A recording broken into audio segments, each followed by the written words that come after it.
Hello friends, ఈరోజు 5 పదాలు చిటికలో నేర్చేసుకుందాం. మొదటిది అడ్వర్సరీ, అంటే విరోధి, ఆపోజిట్ పార్టీని మనం అడ్వర్సరీ అని అంటాం.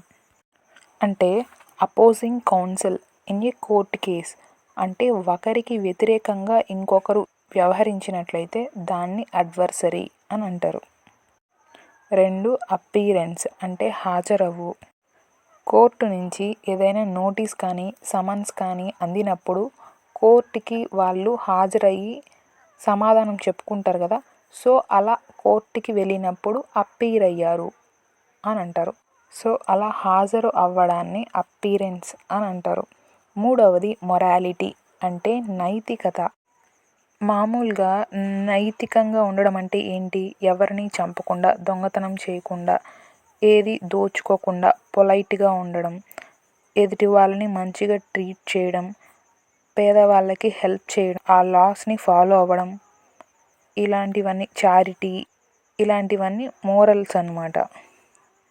ఈ మొరాలిటీ అనేది మన రిలీజియస్ లేదా ఫిలాసఫీ కల్చర్ నుంచి అడాప్ట్ అవుతుందన్నమాట.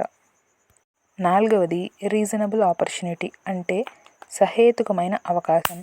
ఇప్పుడు ఒక వ్యక్తి తప్పు చేశాడనుకోండి, నువ్వు తప్పు చేశావు అని చెప్పి అతన్ని జైల్లో పెట్టేయడం కరెక్ట్ కాదనమాట. వాడికి ఒక అవకాశం ఇవ్వాలి. నీ మీద ఇట్లా నేరం అలిగేషన్స్ మోపబడ్డాయి, నువ్వు ఇలా చేసావా లేదా అని అడగడానికి ఒక అవకాశం అనేది ఇవ్వాలి. వాడు తప్పు చేసుంటే ఏమి ఎవిడెన్స్లు ఇచ్చుకోలేడు.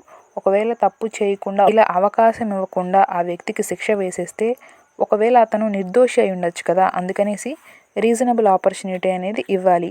అతను చెప్పుకుంటాడనమాట. ఇలా అవకాశం ఇచ్చినప్పుడు అతని దగ్గర ఉన్న సాక్ష్యాధారాలను పెట్టుకొని అతను నిర్దోషిగా బయటికి వచ్చే అవకాశం ఉంటుంది. 5వది ఆర్డినెన్స్, అంటే శాసనం. ఆర్డినెన్స్ అంటే ఇది ఒక లా. ఎవరు ప్రొమోలేట్ చేస్తారు అని అంటే ప్రెసిడెంట్ ఆఫ్ ఇండియా.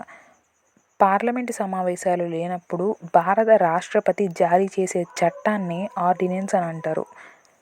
ఈ ఆర్డినెన్స్ని జారీ చేయాలి అని అంటే సెంట్రల్ మినిస్టర్స్ క్యాబినెట్ ఉంటుంది కదా, సో కేంద్ర మంత్రి వర్గం అంటారు ఆ క్యాబినెట్ని. ఆ క్యాబినెట్ సిఫారసు చేయాల్సి ఉంటుంది. ఏం లేదు, సింపుల్గా పార్లమెంటు సమావేశాలు లేనప్పుడు రాష్ట్రపతి పాస్ చేసే ఆర్డర్స్ని ఆర్డినెన్స్ అంటారు. ఓకేనా?